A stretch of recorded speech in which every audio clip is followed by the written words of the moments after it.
do that is because I dropped the little intro thing on my screen, right? Boom, and it shakes and it shows. And then, like, so the artist really don't know it starts. To know. What up, it's your boy, Baja Daggers, host of the 963 DagrRoom Mix Show and Podcast. Just a little warning, this show may contain some strong language. Bad words! But if you're too young for this, go ask your parents' permission. You know the commandments, honor thy father and thy mother. So, let's get into the show. What up, man? It's your boy, Baja Daggers. Welcome to the 963 DagrRoom Podcast. And today, I got my bro, you know what I'm saying? Introduce yourself, my boy, Gil. Boy, Big Gil, a.k.a. G-Bot. Check out my YouTube channel at Mad Max Productions. Yeah. New artist, up and coming. Yeah, that's right. As always, I always like to give people a little background about you because I met the bro at the job. So we don't say the name, we just say the job. If you come across like 2 weeks ago episode when my boy was here, he said the name twice and you'll hear the beep. So that's all it is. And the reason why I do that is because it gets a natural introduction out of you, kills the nerves because now you didn't know he was recording the whole time. You know what I'm saying? So there's no time to get nervous type deal. But Big Gil, I've seen you offload. I haven't seen you drive yet. And then so what I'm gonna do too is when I put your name, right, I'm gonna put Big Gil if that's what you want, and I'll put AKA G-Bot, and then like these little list of things you do. You know what I'm saying? So I'm gonna put offloader extraordinaire because the man can work. You know what I'm saying? I'm gonna put forklift driver extraordinaire because according to our shared manager, whenever she's over there, you could drive. You know what I'm saying? So she speaks highly of you, my boy. She was texting me like, "Hey, I got a dude that you should interview right now." She said, "Mad Max." I went and looked at your stuff, bro. It was like I said, bro. I see, like I was telling you on the walk up here. I see the talent, but let's start off. Let's talk about your YouTube channel first. The building, how you came about it. Well, basically, I started off doing music with Dope Hoes and Cash Entertainment. That's what I was going to try to call the first label, right? Okay. Something happened. We had a falling out with one of the guys, and it didn't work out. Right. I mean, it was a while back. It was back in 2012. It didn't work out. So I met up with my boy. We called him Jay Sneezy at first. Right now he's Dirty D up in Vegas. Right. I was living up there in 2008, and I met up with him, and he started pushing Mad Max Productions. Mad Max Entertainment, Mad Max this, Mad Max that. Yeah. But I was still Dope Hoes and Cash. You know what I mean? I was still DHK Entertainment. So I was like, all right. So after that falling out, I started veering towards him, and I was like, okay, well let's see what's going on. So we started working on a couple projects together, and it just took off from there, man. Barely the past 2-3 years, back when COVID first started. Okay. I was staying with my cousin, and at my room, dude, I just, when everybody started getting their checks and stuff like that, I invested in studio equipment. Okay. I turned my walk-in closet into a mic booth, recording booth. So I just did it, and dude, what came out of that was amazing. Dude. I just started working, started writing, started recording, started learning the mixing and mastering, and that's what came about, bro. And I actually started pushing Mad Max. I started pushing it, started making the channel. My boy kind of got a little jealous about it because he wanted to come out with it first. He wasn't pushing nothing, He was just staying still. So I was like, if we're gonna do this, we gotta do this right. Yeah. So I just started pushing, man, and it took off from there. And is he on any of the records? Yeah. Tax Return. He's on Tax Return, and he's on public announcement. Okay. Yeah. So my boy Dirty D, and then my cousin Aaron. Okay. I mean, he's on a couple tracks with me too. In the City. When you say I like that one. That was a good song. He's the second verse. Okay. Yeah, you was telling me that. You know what I mean? So man, there's just a lot of work that we're pushing. There's a lot of music that I haven't uploaded yet. Okay. That's still in the process of getting there. Right. But like I said, I lost a lot of equipment. I lost a lot of stuff throughout the move, and right. I'm hoping to get it right back on track. You know what I mean? Within the next couple months, it should be there. Okay. Yeah, because I was checking out. Like I said, I did like in my city, but I recently revisited Tax Return. That was the record. So I was like, oh yeah, that's the song right there. You got some, and then I've noticed even the differences in the way you switch up your style. We was talking about that. Yeah, we were talking about how you, because some songs you're very melodic. And this is just from personal hearings. When we were in the truck, and you were working hard. My boy was sweating, but he was rapping at the same time. So if any managers watched, he was sweating. He was picking up 4 boxes at a time, dropping 16s. You know what I'm saying? So just saying, because I don't know who could be watching. But No, but a lot of like the tongue twisters is cold, the slow flow cold, and the melodic stuff. That's what I noticed about you, and that's why what piqued my interest and be like, okay, let me get the Jake on the show because you know what I'm saying. He's different. You feel me? See, with that came about because of the music I grew up with. Mm-hmm. There was a lot of oldies, a lot of R&B. Right. I mean, I didn't really listen to rap until I got to high school. And even now, I still don't really listen to a lot of rap music. But you show me an artist, I'll listen to him. I'll give him a shot. You know what I mean? Right. But with that, but actual artist that actually turned me on was Tech Nine. Oh, okay. Tech Nine's album, Angelic. I remember that album. That one got me just. Man, that dude was amazing on that. So with him, he mixes it up too. You know what I mean? He got that slow, he got that fast, he got that melodics too. And I did that same thing. You know what I mean? I just like not tried to copy him or anything. I just made it my own. Right. You know. So with the R&B, I took that and I can't sing. Mm-hmm. So the next best thing was a rap. Yeah. So that's what I got out of it. That's what I started doing. It sounds good though. It sounds good, but you know what I'm saying. And again, that's why it piqued my interest. Like, okay, because I like rappers that can harmonize. I do. I don't like mumble rappers. Yeah, exactly. You know what I'm saying? Yeah. So when you showed me that, I'm like, okay, bro, the bro's on something like that. You know what I'm saying? Because I got another bro. Shout out PZ Ryder. He has a song called Too Popular. Right, and where he does something similar, where he's harmonizing, but he's rapping and he's giving it bars. And again, noticing that in you is kind of like, okay, I can rock with this. Yeah, you know what I'm saying? It's just something. I make music that I like listening to. You know what I mean? Yeah. A lot of the stuff on the radio, a lot of stuff's garbage. You know yeah, it is. It's just. It is not something I can get with. You know what I mean? I don't know if it's because I'm older or what it is. You know, I understand. You know, but I'm noticing that a lot of the younger generation ain't getting with it either. Right. You know, no, real talk. And thing happened. I think it was a couple months ago, about a year ago. One of my friend's daughters was in school, right, in high school. She was on lunch, I guess, and she noticed someone was listening to something, right? She goes up to her, she's like, hey, "What are you listening to?" And she goes, "Oh, these guys are from Riverside, check them out." Dude. And she looked at the video, it was a music video, and she goes, "Those are my uncles."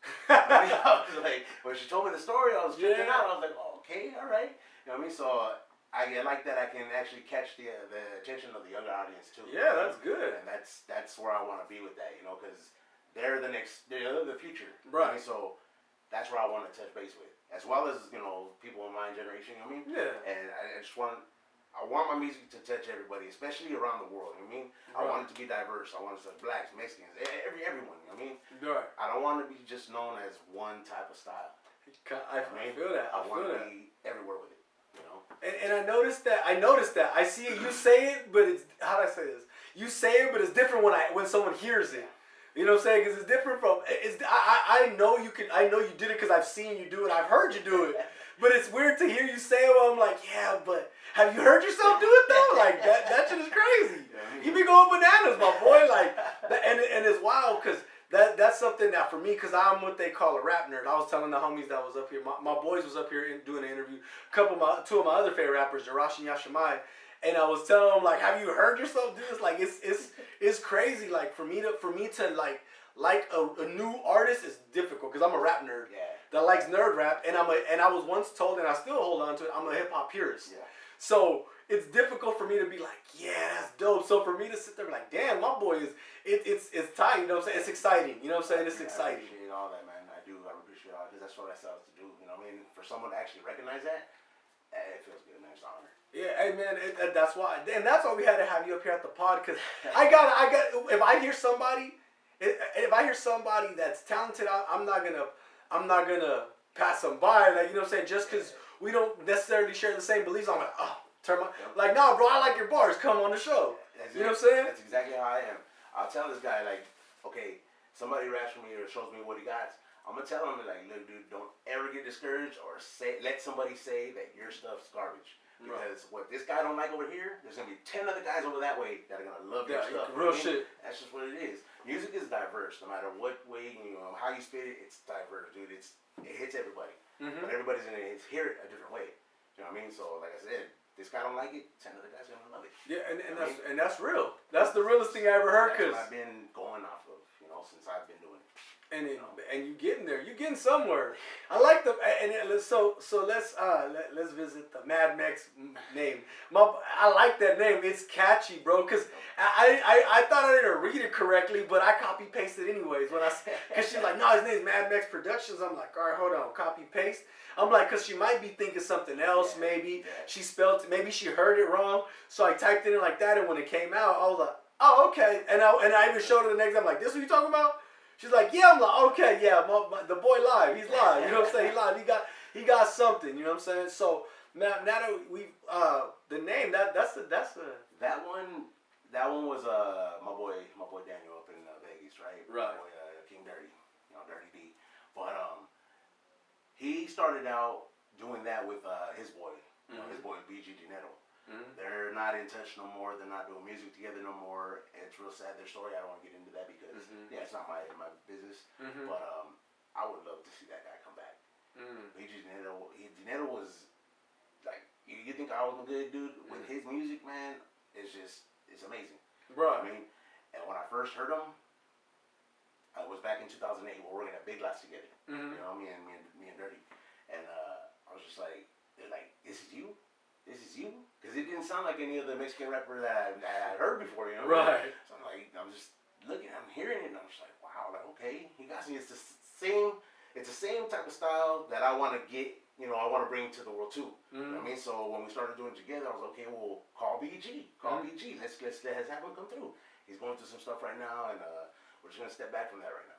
Mm-hmm. I was like, all right, well, he'll come back when he's ready. Yeah. Like, all right, you know what I mean? But in the meantime, let's do this, Yeah. So with the name, that was all Dirty. Mm-hmm. Dirty and BG. But I took it and I ran with it, Yeah.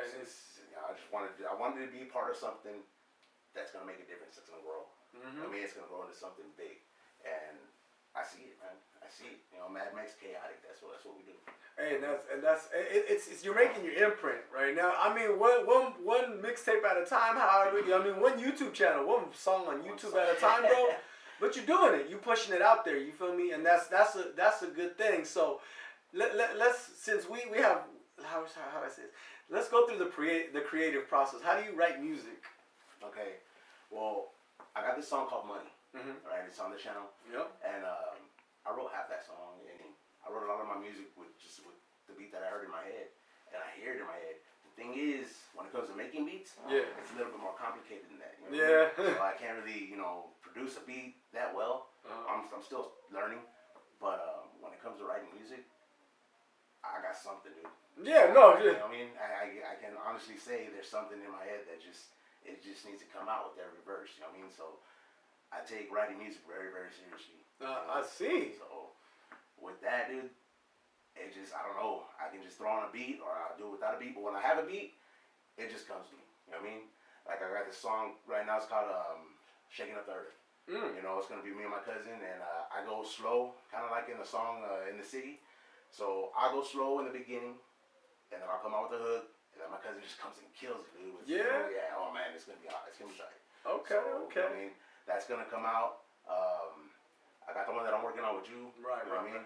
That's called Salsa. Oh, okay. That one, that's gonna be pretty.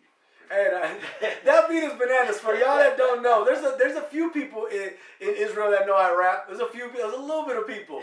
They're out there scattered, bro. There's like 3 of them, and then there's 1, 2, 3 at the warehouse that know I rap. And they heard me, and then so when I told him I'm gonna do a record with you, there, the bro, he was like, "For real?" I'm like, "Yeah." And I spit something. He's like, "Okay." He's like, "Well, I already know." He's like, "You gonna give it that razzle dazzle?" I'm like, "I might just do that, bro." Because it's been a while. I just love rapping, bro. It's not something I see as a career path.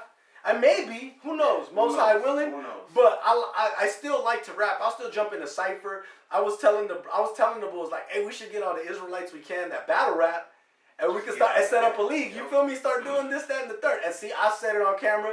I'm copyrighting the copyright, right, man? I'm copywriting this so that so that they know that I came up with the idea first. But but you know what I'm saying? Like I love rapping, bro. It's something that's in you. Yeah, right. When you've done it for a long time and it's just music, man. It is, bro. It's a I get excited. It's like doing graffiti on GTA. Yeah, on GTA. Yeah. Yeah, it's like doing graffiti on GTA. It's awesome, bro. Once you do it the first time, you can never stop doing it on GTA. You can't. I mean, I started freestyling when I was 14. Me too. I mean, I was 14 years old, and I did some bull, whatever, and I just went with it. And it was actually my sister's baby daddy. She was dating him in high school, back in the day. And I don't know, dude, just started flowing, so I just like, all right, I'm gonna try that, So I tried it, dude, and I loved it.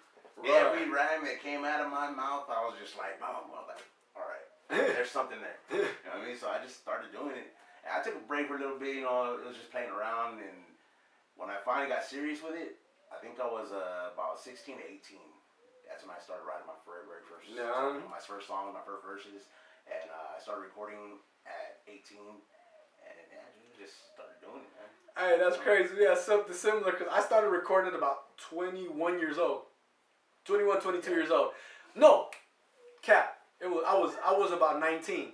My best friend now me and him we run the organization that we teach the Bible with. Yeah. Him and the other homie took me to the studio up the street from here. And I was like, I got this verse. So they did their verses. They're like, oh, we'll put you on the song. And then I caught myself rapping and shit like that. And I fell in love with it there, bro. And then I just kept doing it and doing it. You know what I'm saying? It's a feeling you get when you're in the booth and you got the headphones on, the mics in front of you, and you got your paper, you're just writing, you're just like, okay, and something else comes out of you, and it's just like, all right, I need another one. Let's do it. You know what I mean? Yeah. I guess it's like a crackhead hitting that pipe or whatever, dude. You just need another one. Yeah. So when I'm in that booth, I need another one. I need that other song. Hey, and it's crazy because the way my boy Yashimag put it, he's like, it's the spirit that gets on you. It's the spirit that just overtakes you, and you're like, because you start rapping, bro. I got a song. Oh man, if I could, I forgot what I called it. It was a long time ago. It was my last song I recorded. But it was just a straight 100 bars. Yeah. Just me rapping, bro. And man, when I put that song out, and when I find it, I'm gonna shoot you the link. You just gave me a challenge, right? it was cause, and I did it solely based off of Joel Ortiz. No. He's a rapper from New York. Dude's nice, bro. When I say nice, he's nice, bro. Okay. He's like one of my favorite rappers outside of being an Israelite. You know what I'm saying? Yeah. But he has a song. Battle Cry, that's the name of the song. It starts off with Muhammad Ali talking, right? Yep. And he's you gonna see that? I forgot what he said, but it's a speech. Yeah. He's like, you'll know that I'm the man, and it echoes out, and then like he gasses it, bro. And then I was like, oh, I want to do that, and I sat there and wrote the whole. It was like 100-bar verse, bro. Just kind of like what I got on the channel. There's a song called Champion. Okay. That I'm gonna take that out. Okay. I'm gonna take it off the channel and I'm gonna re-record it. That's the one you was telling me about, right? I re-record that, but that one is gonna have that Rocky speech in the beginning where he's talking to his son. Yeah. Right. And I think it's part 6. Rocky 6. So Rocky Balboa. That's 6. Yeah. So where he's talking to his son, he's like, he's giving him the speech, talking like, giving a motivational speech. So it's gonna be in the beginning of that song, right? Right. And in the background, it's gonna have a woman singing "I Will Rise." Yeah. And then I'm gonna be spelling out "champion" in the background. And okay. I'm gonna take off with it. Oh, you did show. Oh, I think I know. Yeah, bro. I know. In the parking lot? We was right there in the parking lot. Yeah. Dude, that one, I've tried to record that. So many times, dude. I've tried to record it maybe 200 times. Damn. Right. In a matter of just a couple months. Bro, right? Yeah. Dude, That's a grind. I get it right, dude. I'm in there and I need the energy. I'm feeling it. And it's not that I'm getting tongue-tied in it. Yeah. It's just I'm not feeling it. I'm not feeling the verse. I'm not feeling the way I did it this way. I'm not feeling the way I did it that way. For some reason, it's not coming out right. Okay. And then when I do get it right, the mixing's wrong. Oh, hell. I'm just like, dude, what am I doing wrong? So I think I'm going to have to take a step back with it and record it somewhere else, or someone else could do the mixing. Yeah. You know what I mean? I'm gonna have to have someone in there that's gonna hype me up so I can get it right. Right. You know what I mean? So I think my boy Dirty out there in Vegas, we did it once. He gave it to one of his boys to actually mix it real quick for me. I haven't heard back from him yet, but I'm hoping to see the finished product. Right. I'm hoping I did it right this time, so I won't have to go back again. That's 202. Hey, and it's crazy because I remember that, bro. I remember I have a mixtape. I was in a group called Goodfellas. Ooh, back in the day. Yeah. man, many moons ago, before I was, who I am now, right? And my boy, shout out my boy Most One, aka West Coast Most. My boy had a beat versus Atomy, bro, because when we were writing them and rehearsing them, we sounded, you know what I'm saying? Yep. But and I realized something. This is me though. I can't record with the paper in my face. I gotta memorize the verse. Oh, for whatever reason, man. And maybe you should do that with that. Well, that's what I do. I've recorded it so many times. I memorize. Oh, okay. I cannot forget it. And that's what worked with me. And but literally, the bro had to beat it out of me. There was a hook that bro. It's a 4-bar hook, repeated twice. Yeah. You know how long that hook took us? 3 hours, bro. And he had to beat it out of me, bro. Like, nope. The engineer kept, nope. My name's going on this. Nope. I'm like, that's exactly how I am. Exactly how I am. If it's not to my likings, you're not using it. No. I mean, we got to record it. We got to do it over. And that's how my boy Dirty is. I like the way his energy is in the studio because he does that for me. I mean, he'll bring it out of me. And he'll do that same thing. Nope. You're not using that in this song. Nope. Not Mad Max. Nope. Something like I mean. So it's fun. It's fun to do that with someone that's actually as passionate as me. You know what I mean? Yeah, absolutely. I mean, so with that dude and with that song, dude, there's a lot of technicality in there. There's a lot of just tongue twist and just I don't know, just the words I speak. So you went the MC route. You went the lyricist route. Lyricist route with that one. That one. It starts off, DNA of a dying breed. Most hated for the color of my skin and my dope speech. You know what I mean? It's just the way I come out with it. Like in one part of the verse, I go, "You don't like it, don't listen, but you're not in the don't like it, don't listen, but you're not in the position to be judging my decisions, homie. Know I'm on a mission because I'm sick of never getting, so I fight for what I'm wishing, using all that I've been given, and I do it with precision." You know what I mean? I see the technicality. And see that, and the song we're doing. That's why the verse was scrapped. Yeah. That's why I hit the delete bin. You feel me? And I kept that the prophets and priest part is the only thing I kept, bro. Everything else I had wrote it, but it's like I couldn't remember past that point. But that one, that was actually fun for me to write. The one we're working on. Yeah. I wrote that in 1 hour. Yeah. Yeah, just 1 hour. I was sitting in my van one day and I was just like, all right, cool. I wrote it on my phone. I might have to shake the rust off. I mean, that's probably it. Like, with me, I gotta approach it 3-4 times, but it'll get, you know what I'm saying? It gets done. You know what I mean? When it gets done, it's like, oh, my bad, G. I didn't even know you could do that. I know it's the nerdy face. I get it.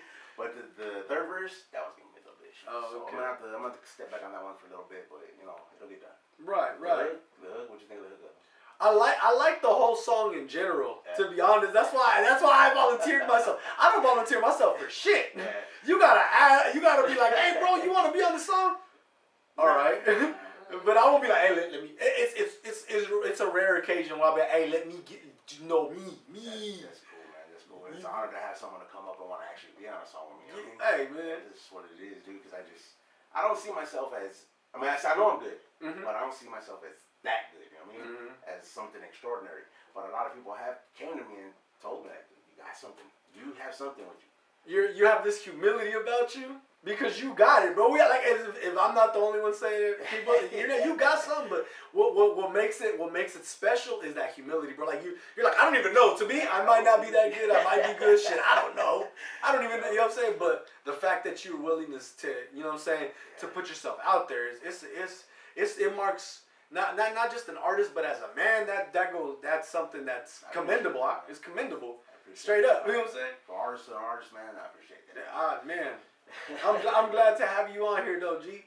Let me see. So let's talk about your upbringing. What city you from? All that. I'm from Riverside, dude. Born and raised, east side part of Riverside. I've been I've seen a lot growing up. Dealing with a lot of issues with stepdad, moms, stuff like that. Their friends, their ex gangbangers, stuff like that. That grew up around the gangbanging life. So a lot of the music that I put out there, it's about that because I've seen it. I've been there and I've done it. You know what I mean? And with prison, it was just, that was hard. I bet. It took me away from my son, and after I got out the last time, my son was still a baby. He was still like 5 years old, And he looked at me one day, he's like, you promise you're not going back to jail anymore? I looked at him, dude, I was like, damn. That first day I got him back, And I looked at him, I was like, no, I'm not going back to jail. Yeah. He just cried with tears in his eyes. He looked at me. Someone so young looked at me like that. You know what I mean? Yeah. He missed me that much. So, it reminded me of how I was with my real dad. You know, I'm my stepdad, but my real dad, and my real dad wasn't there. You know what I mean? My stepdad was there, but I would have preferred him not to. You know what I mean? That's my upbringing. That's where that's the pain and passion that I grew up with. You know, so I was able to put it in my music, and when I put it in my music, it's like it's not there no more. You know what I mean? It's like all of it's gone. And if you listen to a lot of the music that I put out there, I will not be afraid to state my faults. You know what I mean? I'm not afraid to state, you know, how I wronged somebody, you know. Especially this one that I did for my baby mama. That one was a love song that, you know, she kind of, it was like heartbreak, you know, the breaking up part. And I put in there, I go, when it all came crashing down on me, like the World Trade underneath the pile of bricks, is when he said you were done with my asshole ways and you were leaving me for him. And I go, how the fuck could you? And then I reverse it. I go, how the fuck, in her words, how the fuck could you, Gil? I'm unhappy and I'm tired of the downhill. We're always broke and you're never home. You got another girl pregnant when I visited mom. You know what I mean? So don't sit there with the sad boy act when I should have left then, but I took you back. And gave you chance after chance even after that. I glanced down by the door and my bags were packed. You know what I mean? And that's where I go with that. The pain that I've dealt with growing up and, you know, through my experiences, I'm able to do that and portray it through my music so everybody can see. Because it's not just me going through it. Yeah. There's a lot of other people going through the same exact thing. There's a lot of kids going through the same upbringing that I did when I was growing up, you know what I mean? As I was a kid. And they just need a voice. Yes. You know, I want to give that to them. That's dope, bro. I like that. Man, that was powerful. Where we at? 26. Oh, we got cool. So, what I like to do is ask random rapid questions, right? Nothing major, nothing crazy, just for entertainment's sake. So we'll start off with this one. This is my favorite. I don't know if you can tell. So, anime or superheroes? I'm not an anime guy. You know what I mean? I'm not really a superhero guy, but if I had a choice, yeah, I'd be superheroes. Okay, I like the honesty. I've had superheroes a couple times. I'm like, what am I? Is it really me that's that big a nerd? Well, but it is. Anime is more new generation stuff. You know what I mean? It was back in the day. Yeah. It did come out back in the day, but it wasn't as, you know. As prevalent. Yeah. And it's ironically, actually it's funny because it was, but we didn't know it was anime. Like, for instance, Sailor Moon is an anime. Yeah, that's anime. Pokemon's anime. Digimon. Digimon. Fucking one that nobody ever brings up. I mean, besides Dragon Ball and Naruto, there's one Bleach. Those are overt animes. Sonic the Hedgehog. Are you serious? No way. You know how I know? Because it's I have it on I watch it on Pluto TV. Yeah. It has a channel, and then it's on my Tubi app, and then on Crunchyroll. And it's Crunchyroll's a strictly anime streaming service. And it's on there? Yeah. The original, I think both of them are. The original from like the 90s. Saturday morning cartoon? Yeah, that was it's classified as anime. It's classified as, I think the only ones that everybody thought was but aren't is Boondocks and Avatar. I'm pretty sure Avatar isn't. I'm not. Boondocks seems like an anime. Because it's the style of drawing, bro. Yeah. I've argued that with everybody. Like, no, that's an anime. It's not an anime, bro. It's not an anime. You would think. Oh, Transformers as well. Really? Yeah. We just didn't know because it wasn't like how now it's like there's a big difference. You know what I'm saying? But you can tell just with the drawings. Yeah. It's a lot different. Yeah, everything's like Sailor Moon and Powerpuff Girls. Yeah. It's like, man. Yeah, so we couldn't tell. You know what I mean? And it's not. I don't know why. I don't really draw to it that much. I don't know if it's just drawing the way they're drawing. I don't know if it's the. I have no idea why it just doesn't attract me that much. I mean, but you give me a superhero, Wolverine, Batman's my shit. Those are my next question. Because I always go with either or. Now, if you're both, I'm asked for both. But so your top 5 since you got to their top 5 superheroes. Wolverine, Batman's my number 1. Ooh. Wolverine, right? Wolverine's just always the shit. Yeah, I like Wolverine. I mean, those are mainly my top 2. If you, man, just them 2.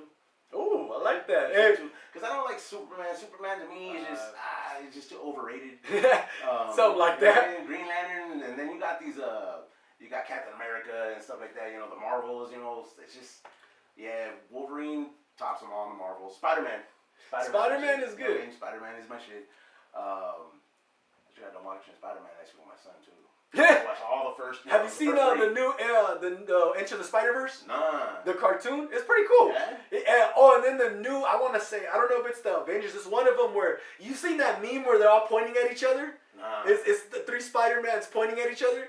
Well, they did the meme, bro. They put it in the movie, but it was Tobey Maguire, the dude now, and then and the little kid. The 3 of them. They're like, hey, like it was comedy, bro. Yeah. It was funny, but no, Wolverine. Growing up, I love Batman. Yeah. Then you know what happened? Suicide Squad. Oh man. And then I see what he did to Deadshot. I was like, Batman's a scumbag.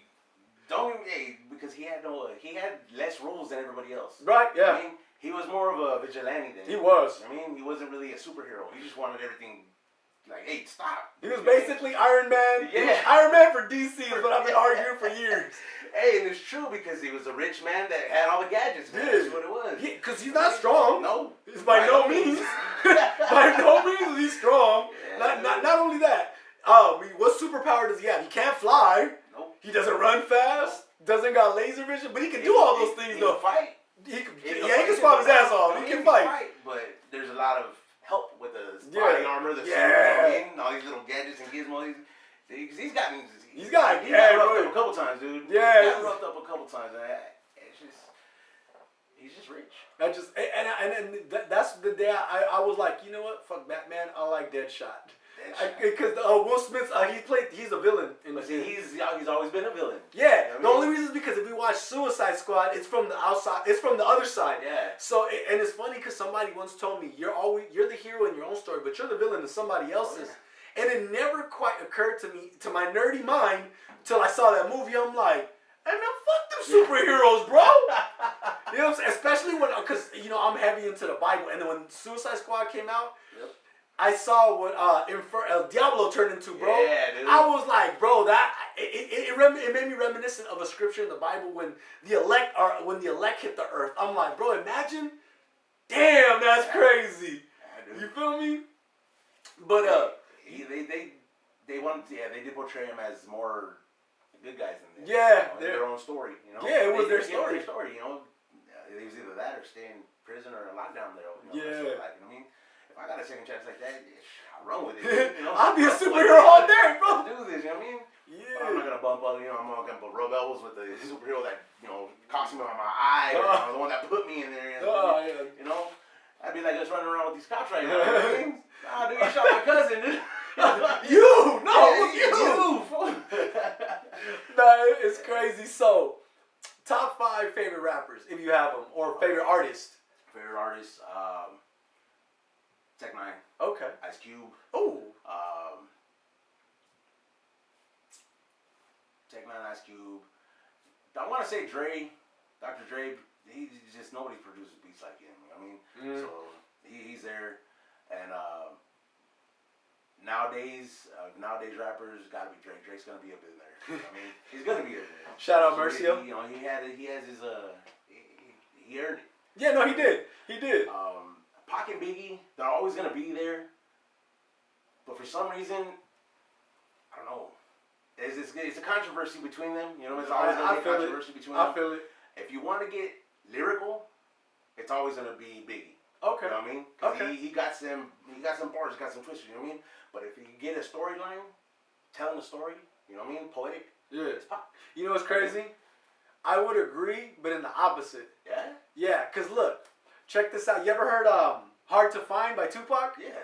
I heard a rumor I died, murdered in cold blood, traumatized. Picture me in my final stage, traumatized. The whole way he flipped that whole verse. But he has one song, two or three, just like that. I'm not even hold on. Then there's Blasphemy. Okay. Blasphemy, he's literally telling you we're the children of Israel. But beside that, you could not know that. You're just thinking he's rapping hard lyrics. Because when he say Babylon beware, we're coming for the Pharaoh's kids. Right? They say Moses parted this Red Sea, well I parted this blunt and I'm deadly. You know what I'm saying? So he has bars. I just think poetically, like story wise though, I gotta give it to Biggie. Cause look, I know what it's like to wake up fucked up. pockets broke as hell, another rock to sell. People look at you like you's the user, selling drugs to all the losers. Mad Buddha abuser. But they don't know about the stress-filled days, baby, on the way, mad bills to pay. That's just one. Then there's somebody got to die. He's all, what you know? They parked in they double parked by a hydrant. Stupid motherfuckers. I've always beef. What's beef, right? Bro, so you see where I'm going, right? So but where you're coming from is a valid standpoint. I'm not saying it's not. It's just that I know how to argue the opposite because I grew up with Biggie being my favorite rapper. Yeah. Because my favorite rapper is Biggie, then there's Big Pun, Big L, Nas, and Ghostface. Those are my favorite. Bro. The Punisher, bro. El Castigador, bro. However you feel towards that ethnic group he put on for all Latinos, bro. Hey, dude, he was gone before his time. Bro. Gone way before his time, dude. Because look, when you listen to Capital Punishment, G, it's the album contains lyricism, storytelling, party song, heartbreak, life shit, deep shit, real shit, get rich shit to just hang out to. Bro, he had everything on there. Everything. If you listen to the main song that he came out, the hit. Still not a player. Yeah. Lyricism in that. Dude, lyrical. It's fuck. Lyrical. Straight lyrical, dude. It's like, wow, dude, like, how the hell? And it was ahead of its time, dude. Way ahead of its time. It was ahead of it. But he was taking from us. I mean, just like all the greats, they were taking from us. And the thing is, and because of the lifestyle we've all led, because what did Pac do before to lead to his demise? My boy, I love Pac. He was a revolutionary. He was not a blood. No. He might have hung out with him, but he was not a blood. So he did, in a sense, have business doing what he did, but he didn't have no business doing what he did. Because if say for instance, if had it been Sugar, one of them that rushed and then he jumped in, different. But he led the charge. Like, bro, you're not from over there. I mean, maybe you were at the end. I don't know, but nobody thought about it. He had no business doing that. Right? He had no business in that fight, dude. And then Biggie was getting threats, bro. I'm sorry, I love the Smalls, but I would have told him, bro, just get on the plane and go. Exactly. I don't want to lose you. Get on the plane and go. I'll go with you. Take